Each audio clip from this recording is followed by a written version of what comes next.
que han influido en el movimiento del Producto Interno de México y del BIP del 2006 al 2022.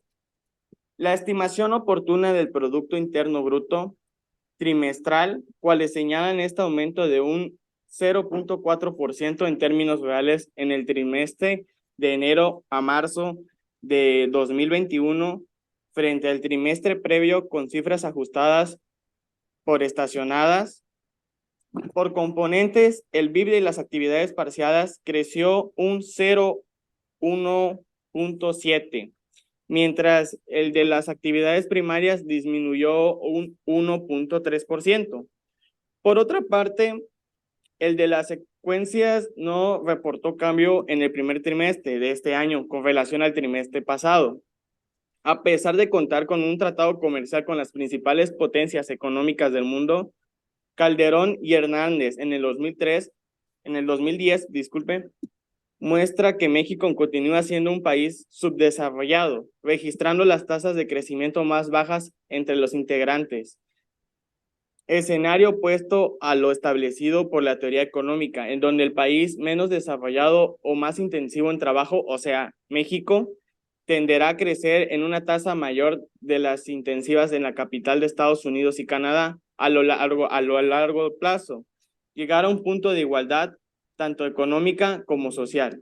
Los primeros suponen que los salarios y los precios son flexibles, por lo que el ajuste instantáneo de estos permite que los mercados se equilibren en todo momento, por lo que las teorías del ciclo económico real,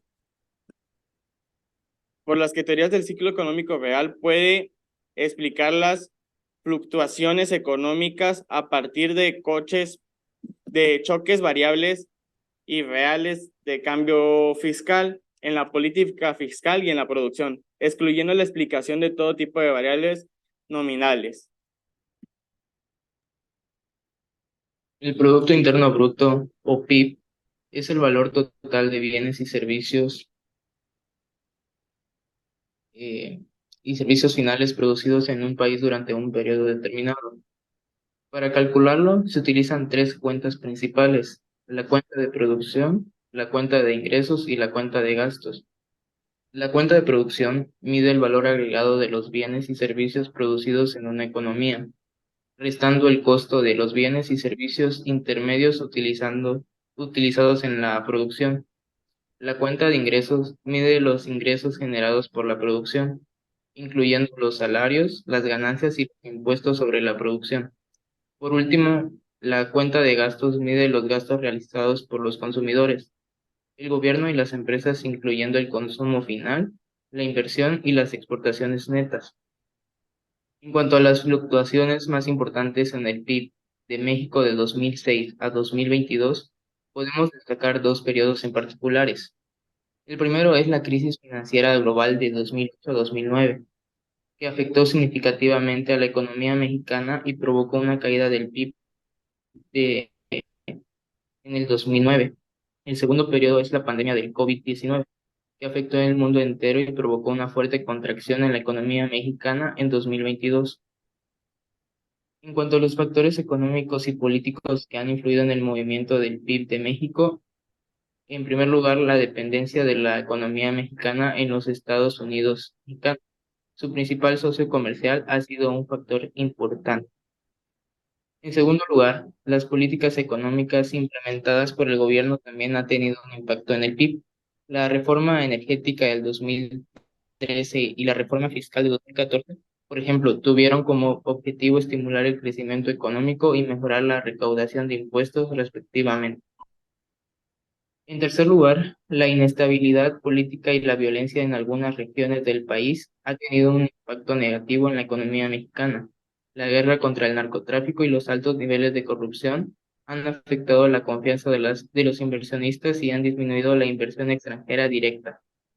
Las fluctuaciones en el PIB de México de 2006 a 2022 ha estado influenciadas por factores económicos y políticos, tanto internos como externos. Es importante tener en cuenta estos factores al analizar la economía y diseñar políticas que promuevan el crecimiento y la estabilidad a largo plazo.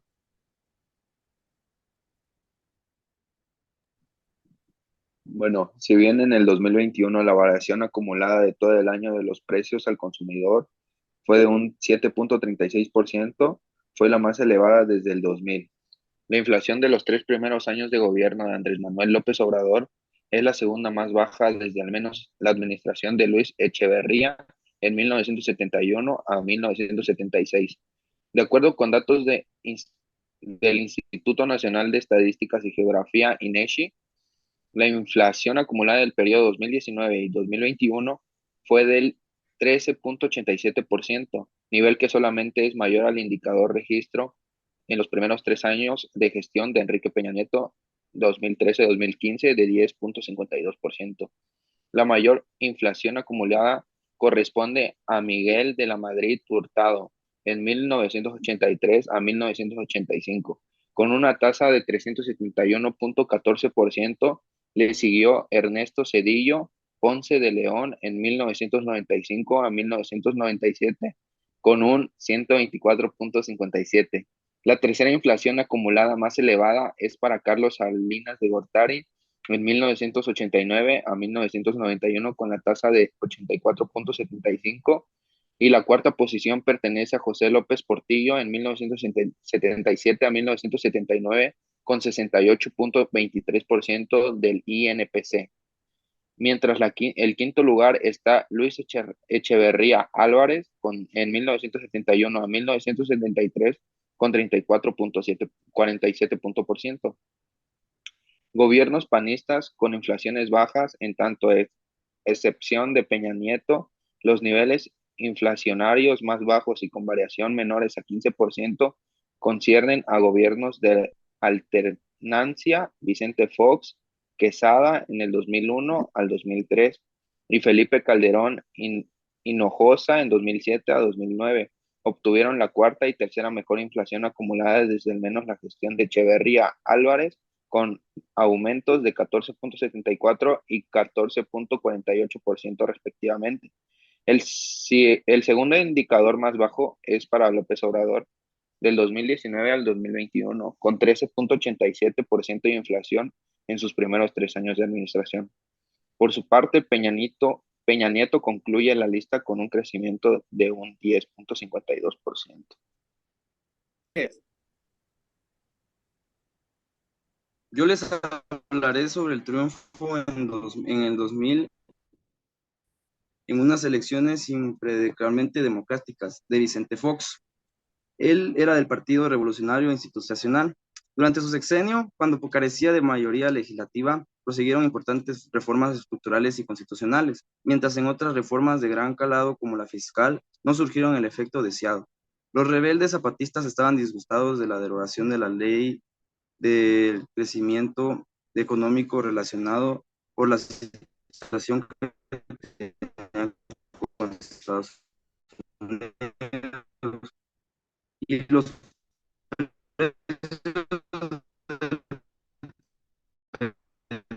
petróleo. Hizo un gran cambio, establece derechos humanos de los años 70 a los 80.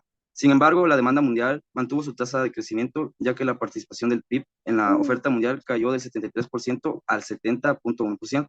En los últimos 6 años, las importaciones aumentaron del 27 al 29,5% del crecimiento de la demanda mundial a principios del año. Durante el mismo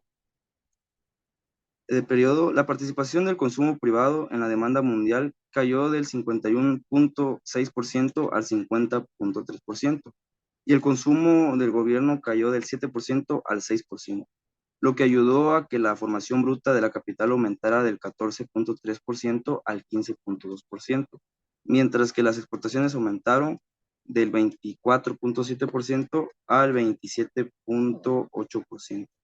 En general, podemos observar que durante el mandato del presidente Felipe Calderón, el PIB de México creció de manera constante, con una tasa de crecimiento del 12,44% en 2010 y un 12,67% en 2012, aunque con una caída del 6,79% en 2011 durante el mandato de Enrique Peña Nieto. El PIB tuvo muchos altibajos, con una caída del 0,80% en 2013, una caída del 30% en 2014 y una caída del 11.50% en 2015, aunque se recuperó en los años posteriores con un crecimiento del 9.39% en 2017 y del 4.35% en 2018.